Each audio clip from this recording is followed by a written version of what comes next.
Pettigrew's Massacre. The 1981 London Street Massacre remains one of Britain's darkest magical crimes, proof that Peter Pettigrew didn't need power to be dangerous, just bad morals and worse timing. Moments after Voldemort attacked the Potters, Pettigrew cornered Sirius Black in a crowded Muggle street and performed the most dramatic "help me" act since Lockhart discovered mirrors. Pretending to be the victim, he screamed loud enough for every passerby to hear, then unleashed a ballistic curse so strong it carved a crater into the pavement and killed 12 Muggles instantly. Prisoner of Azkaban and Goblet of Fire confirmed the chaos. Wreckage everywhere, terrified witnesses, and Pettigrew slicing off his own finger before transforming into a rat and booking it into the sewers like someone had told him there was free cheese. Sirius, still processing the explosion, was arrested on the spot because the Ministry has a long, proud tradition of solving crimes incorrectly. Obliviators erased memories, Muggles were told it was a gas main failure, and Pettigrew spent the next decade hiding while the wizarding world blamed the wrong man. It remains one of the clearest examples of a single, very mediocre wizard, rewriting history with one spell and a perfectly timed bit of cowardice. Hogwarts explosion. The 1876 Hogwarts explosion is one of the castle's most bizarre catastrophes. So bizarre, the Ministry erased details faster than Filch erases student joy. The disaster began when Headmistress Eupraxia Mole conducted an experiment that went spectacularly wrong. Eyewitness accounts describe a magical detonation, powerful enough to wipe out an entire wing of the castle, forcing a full-scale evacuation of every student and professor. Yes, even the ghosts left the area. The blast caused a chain reaction, collapse of Hogwarts' ancient protective enchantments. Stonework crumbled, corridors sealed under rubble, and several magical creatures escaped their enclosures. While no student deaths were officially reported, multiple professors sustained severe injuries while trying to stabilize the wards. The Ministry arrived with structural mages, obliviators, and emergency repair crews, but none were allowed to reveal which spell caused the blast. Translation: someone messed up so badly they buried the evidence next to Filch's sense of humor. To Muggles, the event was dismissed as distant thunder and seismic activity. Inside the wizarding world, it became one of Hogwarts' most notorious internal disasters,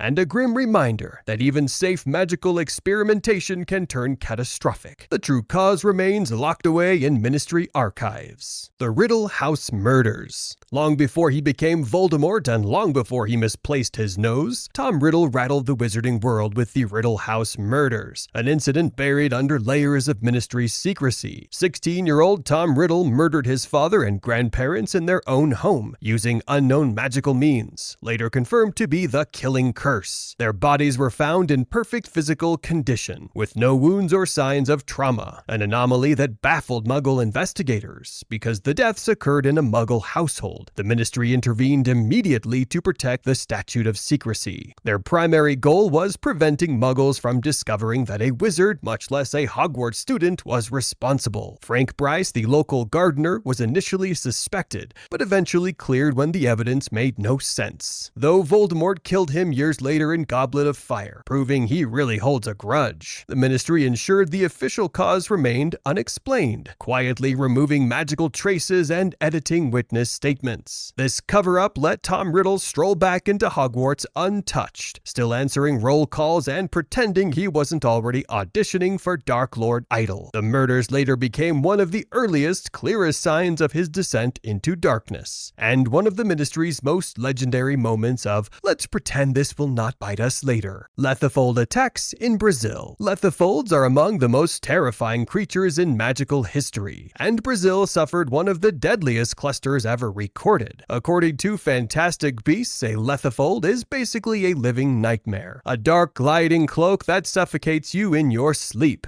It leaves no remains, just a neat little depression on the bed, like it politely cleaned up after murdering you. Very considerate. In the late 1800s and early 1900s, entire Brazilian villages reported waves of disappearances. Authorities eventually traced them to migrating Lethifolds, likely driven by habitat disruption. Newt Scamander's early mentors documented whole households vanishing overnight. Wizards who fought them discovered the worst part. Lethifolds shrugged shrug off almost every spell. The only confirmed counter is a full-strength Patronus. Great news for the 3 people in history who can cast one consistently. Makuza and European officials joined Brazil in suppressing the outbreak and covering it up. Muggles were told it was crime, weather, or, Brazil just being weird again. Inside the wizarding world, the event became a core reason Lethifolds earned their XXXXX rating. Creatures so dangerous they make Dementors look like mildly depressed hoodies. Massive memory charm disaster. The 1901 memory charm disaster is still whispered about inside the Ministry, mostly as a reminder that one bad obliviation can ruin an entire continent. According to Pottermore, the chaos began when a multi-country memory wipe spell went wrong. Instead of erasing Muggle memories, improperly stacked charms overlapped, glitched, and in some cases restored memories people were supposed to forget. Basically, Europe got hit with a magical software update that bricked human brains. Soon, eyewitnesses were reporting absolute nonsense. Disappearing creatures, lights behaving like they'd skipped physics class, and people suddenly remembering magical encounters they definitely shouldn't remember. Obliviator teams sprinted across borders trying to fix each error, but every correction risked creating brand new inconsistencies. It was magical whack-a-mole, but with international law at stake. The Ministry classified it as a multinational secrecy breach, forcing several magical governments to unite and cast a reinforced continent-wide obliviation, an operation so complex it has never been attempted again. Obscurial attack. The Obscurial attack in New York in 1926 remains one of the most destructive magical disasters ever recorded, and one of Makuza's most frantic cover-ups. An Obscurial forms when a magical child is forced to suppress their powers so violently that the bottled-up magic mutates into a parasitic force, called an Obscurus. Harry Potter fans know the phenomenon through Ariana Dumbledore, who likely became one after years of trauma, silence, and whatever counted as therapy in 1890. Spoiler, not great. In Fantastic Beasts, the nightmare resurfaces through Credence Barebone, a child raised under brutal anti-magic abuse who develops an Obscurus strong enough to make fiend fire look like mood lighting. When it breaks free, it tears through Manhattan, ripping open streets, collapsing buildings, blasting through tunnels and elevated train lines. Whole districts are shredded before anyone even understands what they're fighting. It's the closest the wizarding world has come to announcing itself on the front page of the New York Times. Makuza President Serafina Pickery declares a level 1 emergency, basically the magical equivalent of pressing the big red panic button. And once the Obscurus is finally contained, Aurors unleash a citywide swooping evil. Venom rainfall erasing Muggle memories and filling the whole disaster under gas explosions, because that's apparently the Muggle world fix for everything. Ilfracombe Dragon Attack. The Ilfracombe Dragon Attack of 1932 stands as one of the most dramatic magical Muggle collisions ever recorded. When a common Welsh green descended on the coastal town, Muggles watched in horror as buildings, docks, and fishing boats went up in flames. Nothing triggers a Statute of Secrecy migraine faster than a dragon deciding to do a beach day in broad daylight. The disaster could have exposed the entire wizarding world if not for Tilly Toke and her family. Acting instantly, they cast massive shield charms and diversion spells, shielding dozens of Muggles from becoming dragon barbecue. Once reinforcements arrived, magical authorities pushed the creature back toward the channel and out of sight. The cover-up was enormous. Obliviators had to wipe every witness, while local authorities blamed the destruction on a freak aircraft malfunction, because apparently that explains fire-breathing damage. Tilly Toke later earned the Order of Merlin First Class for her quick thinking. The Triwizard Incident. Long before Voldemort existed, the 1792 Triwizard Cockatrice fiasco proved the tournament didn't need Dark Lords to be lethal, just terrible planning and a very angry bird serpent. During the final task, a cockatrice, a highly dangerous hybrid with the head of a rooster and the body of a dragon-like serpent,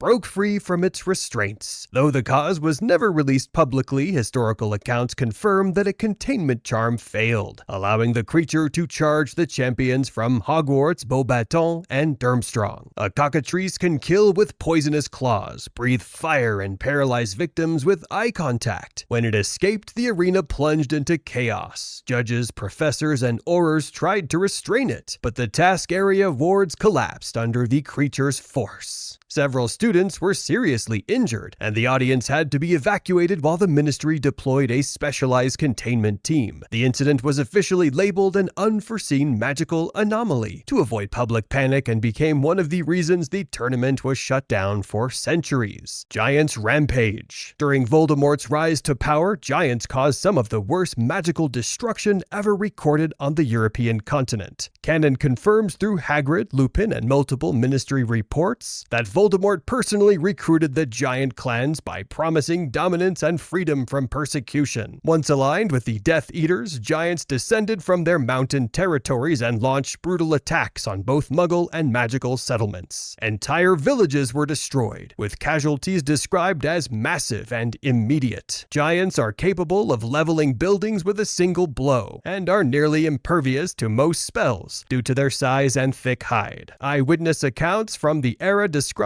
shockwaves from giant footsteps, collapsed houses, and communities wiped out overnight. The ministry, overwhelmed and underprepared, failed to stop most assaults in time. To Muggles, these massacres were disguised as natural disasters, earthquakes, landslides, or freak explosions. Magical records of this period were heavily redacted, leaving only scattered testimonies confirming the scale of destruction. The rampage ultimately ended when the ministry launched counter-operations after Voldemort's fall in 1981, forcing giants to retreat into remote mountains. Muggle massacres. During the First Wizarding War, countless Muggles were killed in Death Eater raids, giant rampages, dark creature attacks, and magical crossfire across Britain and Europe. Canon never gives an official number, but multiple sources confirm that great numbers of non-magical people died. These weren't gentle oopsie accidents either. Entire families vanished overnight, villages were wiped out, and civilians were caught between killing curses, collapsing buildings, and giant attacks. Some incidents were so destructive they basically screamed, "This was clearly magic," and the ministry said, "Quick, call it a gas leak." Obliviators worked around the clock rewriting memories, rearranging police reports, and convincing Muggle authorities that fires caused by fiend fire were actually rare electrical malfunctions. Fudge later admitted the ministry deliberately downplayed many disasters to avoid widespread panic, which is politicians speak for, "We didn't want to look even more incompetent." Though often overshadowed by wizard casualties, the Muggle massacres remain one of the darkest reminders of how fragile the Statute of Secrecy becomes when dark wizards go to war. The true number of victims remains unknown, and the ministry seems perfectly happy keeping it that way. Cedric Diggory's death. Cedric Diggory's death triggered the ministry's most desperate cover-up. They called it an accident, which is an interesting word choice for a moment that involved Voldemort, a graveyard, and a spell that literally never misfires. Cedric deserved better, but the ministry chose public relations over reality. Canon is clear. Pettigrew killed Cedric instantly with the killing curse, on Voldemort's direct command, and Harry witnessed everything. Voldemort was back, full stop. But within hours, Cornelius Fudge launched damage control like his career depended on it, because it did. He dismissed Harry's testimony, insisted the Dark Lord couldn't possibly have returned, and called the murder a Triwizard mishap. His most desperate move, ordering the Dementor's kiss on Barty Crouch Jr., the only living witness who could confirm Voldemort's resurrection. Obliviators handled panicked students while official statements spun lies. Cedric's death wasn't misfortune. It was the first casualty of the ministry's denial, and the opening spark of the Second Wizarding War. And speaking of Wizarding Wars, your next Stickmin Hogwarts lesson is already waiting. All 5 Wizarding Wars in Harry Potter Explained. Watch it now before Peter Pettigrew points his wand at you.